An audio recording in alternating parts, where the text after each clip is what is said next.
Hello, j'espère que vous allez bien. Aujourd'hui on se retrouve dans un nouvel épisode de l'art de la féminité et on va parler de comment être soignée, comment être chic, comment être fraîche au quotidien et sans effort. Alors si ça vous intéresse, c'est parti. Bon, déjà avant de commencer cette vidéo, on va déconstruire certaines petites choses et il n'est pas possible d'être fraîche tout le temps, tirée à 4 épingles quotidiennement, tous les jours, à la perfection. C'est pas possible. On est humaine. Parfois tu vas te réveiller et ton visage ne veut pas collaborer. Tes cheveux ne veulent pas collaborer. C'est humain, c'est comme ça. Tu peux pas être tiré à 4 épingles au top du top de ta forme tous les jours. Donc cette vidéo n'est pas pour rajouter une charge mentale aux femmes. Et Dieu sait qu'on en a déjà beaucoup qui nous sont envoyés par la société, qu'il faut être tout le temps parfaite, les cheveux bien tirés, parfaitement coiffés, au top du top tous les jours, et que si ce n'est pas le cas, il y a quelque chose qui cloche avec moi. Cette vidéo elle n'est pas là pour ça. La vérité c'est que si tu veux être soignée, si tu veux faire un effort sur ton apparence au quotidien, il va falloir faire des efforts. Il n'y a pas de recette miracle qui te permettra de te sentir bien, de te sentir fraîche quand même, sans faire d'efforts. C'est pas possible. Si on te dit ça ailleurs,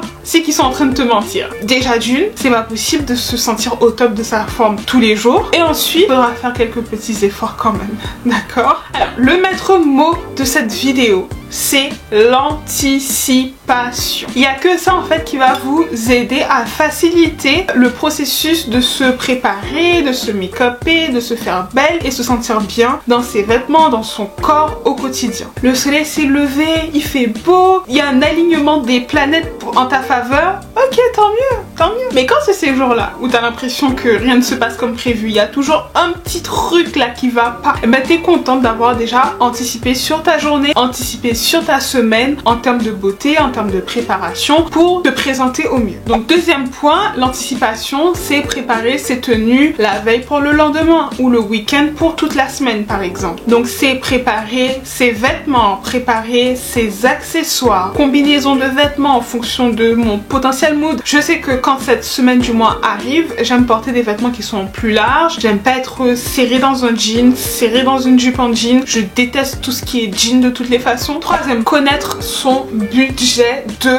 beauté. Et c'est vraiment très important et malheureusement dans ces vidéos que je vois non seulement sur la féminité mais aussi sur le fait d'être fraîche le matin, je vois qu'on parle très peu du budget alors que c'est le nerf de la guerre. Bon, est-ce que tu connais ton budget mensuel de beauté? Moi je vous conseille de prendre une feuille et c'est ce que j'ai fait il y a quelques années, il y a quelques mois. J'ai pris une feuille et j'ai noté un à un mes dépenses beauté. Et ça fait beaucoup, ça monte très vite hein. Donc connaître son budget de beauté, ça te permet de mieux gérer en fait en termes de budget. Par exemple, mon fond de teint coûte 57 € maintenant. J'ai vu qu'il a augmenté. Il a augmenté. Avant il coûtait 50 €, maintenant il est passé à... Bref. Mon fond de teint coûte 50 €, ma base coûte 10 €, mon anti-cerne coûte 30 €. Tu comptes, tu fais tes comptes comme ça et tu sais combien te coûte ta routine. Si tu devais acheter aujourd'hui ta routine complète, combien elle te coûte. Et ça c'est pour le maquillage, c'est pour les soins de la peau, c'est pour les soins des cheveux, c'est pour les soins du corps, c'est même pour le budget mode. Quel est ton budget beauté? Tu anticipes en fait, tu sais que dans le mois, mon fond de teint dure 2 mois, ce mois-ci je n'aurai pas en racheter, mais le mois prochain je vais devoir en racheter, donc il faut que ce budget soit là pour ça. Et je trouve que dans ces vidéos, comment être fresh, tout ça, on n'en parle pas suffisamment du budget. Règle numéro 4. Il me semble qu'on est à la règle numéro 4, sinon je corrigerai là en bas quelque part. Le semi-permanent. Pourquoi j'ai pas fait ça plus tôt? Le semi-permanent, en tout cas pour les pieds, t'es tranquille pendant un mois. Et j'ai remarqué que tout ce qui va être un petit peu plus permanent, alors moi je vous envoie pas vous tatouer les sourcils, parce que bon, je suis pas très pour. Je vous envoie pas raser vos sourcils, tatouer vos sourcils, parce que c'est souvent des modes, ça passe et tout, et les gens ils sont là en train de galérer à se faire détatouer les sourcils. Mais tout ce qui va être épilation définitive, c'est beaucoup plus pratique en fait. Et tu gagnes du temps. Donc si t'as envie de te débarrasser de tes poils, que pour toi, voilà, tu n'as pas besoin de tes poils pour te sentir fraîche, et bien le fait d'opter pour l'épilation définitive, ça te fait gagner du temps quoi. Let's go. Parce que parfois, tu sais, t'as envie de mettre une jupe et hop, tu te rappelles, mince, je suis pas épilée en fait. Donc je peux pas mettre la jupe que je voulais mettre. Et t'as le seum. Et ça m'arrive très souvent. 5e point. Avoir son calendrier de beauté. Et avoir son calendrier de beauté, ça va te faire gagner du temps parce que tu es régulière, tu as des routines qui sont mises en place. Si une fois par mois tu vas faire tes sourcils et une fois dans ce mois-là tu fais tes sourcils, eh bien tes sourcils sont épilés. Quand tu vas les tracer le matin, ça va te faire gagner du temps. Les sourcils qui sont déjà épilés, ils sont plus faciles à tracer le matin.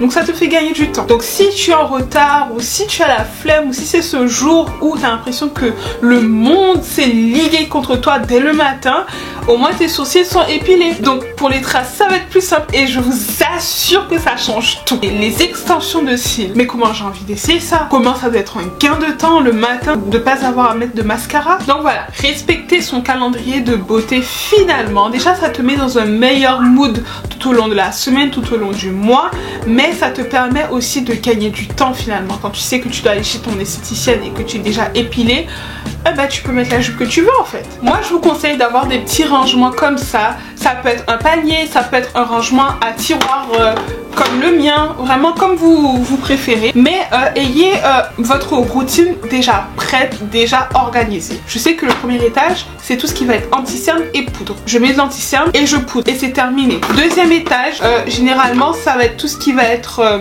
tout ce qui est mascara, et toute ma routine elle rentre dans cette petite boîte là. Je sais ça fait beaucoup pour certains, mais réussir à faire entrer ma tonne de maquillage dans une petite boîte comme ça, ça me facilite la tâche. Peu importe où je me maquille, sur mon vanity, dans le salon, dans la salle de bain, j'embarque ma petite boîte avec moi. Et j'ai pareil pour les pinceaux, un petit pot là, vous savez les pots Ikea à pinceau avec mes essentiels en termes de pinceau et beauty blender. Comme ça c'est carré. Je me réveille le matin, je sais que le premier tiroir c'est base, anti-cerne, poudre. Deuxième tiroir, mascara, blush, je sais pas quoi. Troisième tiroir, ça va être rouge à lèvres, mais ça peut être pareil aussi pour les soins. Et le septième point de cette vidéo, c'est d'avoir un espace organisé et fonctionnel.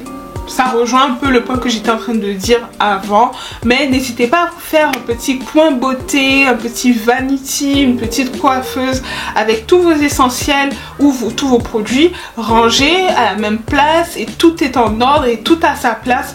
Comme ça, ça facilite le processus de préparation.